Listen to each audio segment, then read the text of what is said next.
A state that was once hailed for how it battled COVID, a state that was very popular for its COVID model and how really it had put up a fight against the virus. Now, the same state, Kerala, is seeing a huge surge in COVID cases. Over 22,000 cases that have been reported in the last 24 hours, 22,064 to be exact, going by the data that's been put out.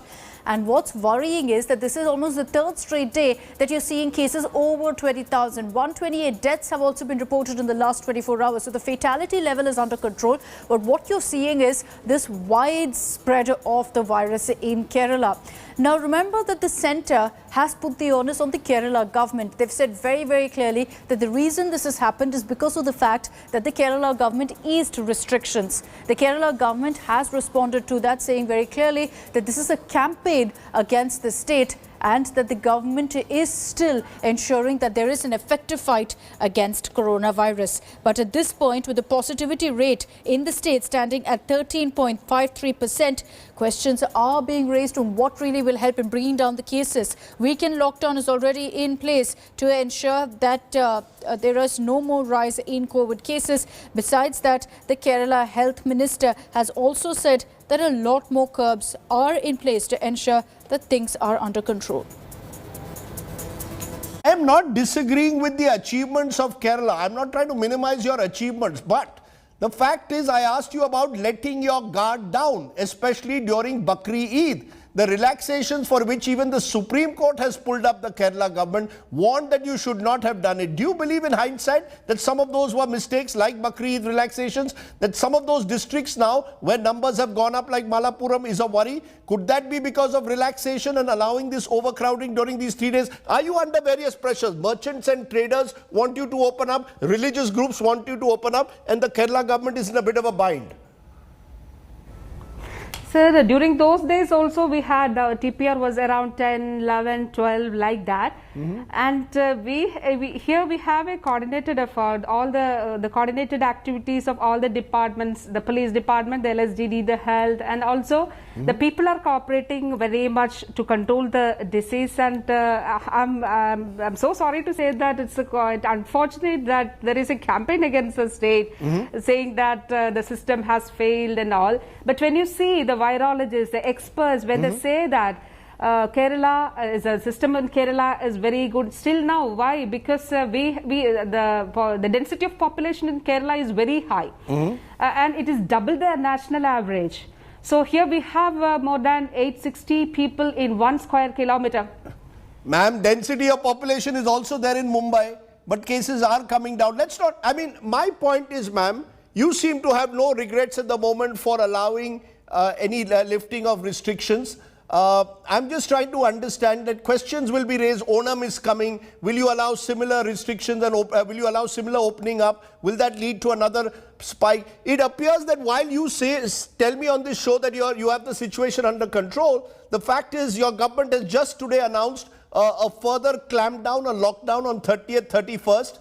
Does that suggest that are you worried in a way that you're now going to have a strict 2-day lockdown over the weekend?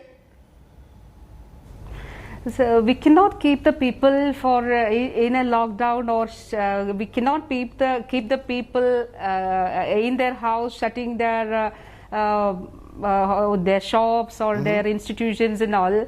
So the government of Kerala is vigilant in this part of in this phase of the second wave, and these 2-3 weeks are very crucial, and we are closely monitoring the situation. So what really is the Kerala government strategy here to arrest this worrying spread of the COVID virus in Kerala? Let me take this across to Gopi Krishnanithan. He's joining us live from Thiruvananthapuram this morning. Gopi, good morning. At this point, 3 days now, over 20,000 cases being reported in the state of Kerala. What's being done now? What new measures and mechanisms are being put in place by the Kerala government to ensure that these numbers, the positivity rate, comes down?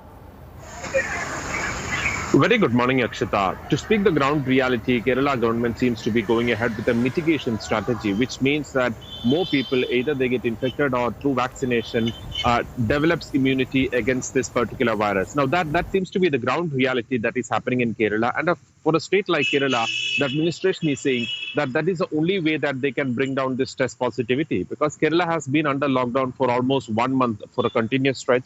That has happened during the first wave of the pandemic as well. Now the government is saying that they cannot really afford a continuous lockdown until the test positivity rate comes down, below 10% or 5%. And even when we look at the test positivity rate in Kerala, it seems to be plateauing somewhere around 10% and 13%. That has been more or less the average test positivity in Kerala over the last 1 month. Though we actually see this rise in numbers, if you look at the test positivity, that actually remains somewhere between a mean range of 10 and 13. But the cases actually rise when the number of tests are actually increasing. Because during the first day of this week, Kerala tested about 1.9 lakh samples. Then Kerala tested about 1.6 lakh samples. And again, yesterday, Kerala tested to the tune of about 1.4 or 1.3 lakh samples. So even though the test positivity remains same, when the tests are actually increasing, that will reflect in the increase of cases is what the government is saying. And according to the government, they are actually saying that their strategy is to try and test maximum people to identify infected patients and isolate them, so that as the state goes into the next phase, because the Onam festival is coming during the end of August, at that time, when there is anyway a possibility of larger gathering on the streets, mostly for shopping and other purposes, then the number of infected people who are come out onto the streets will be much lesser, and more people will be having immunity, is what the government is hoping. The Kerala government is saying that this is a conspiracy to kind of tag and malign the government and say that Kerala government is doing nothing to fight this current surge of COVID cases. Gopi, thank you very much for joining us with those details. This is a story that we're going to be tracking very closely here in India today, and speaking to experts to find out exactly what Kerala needs to do now.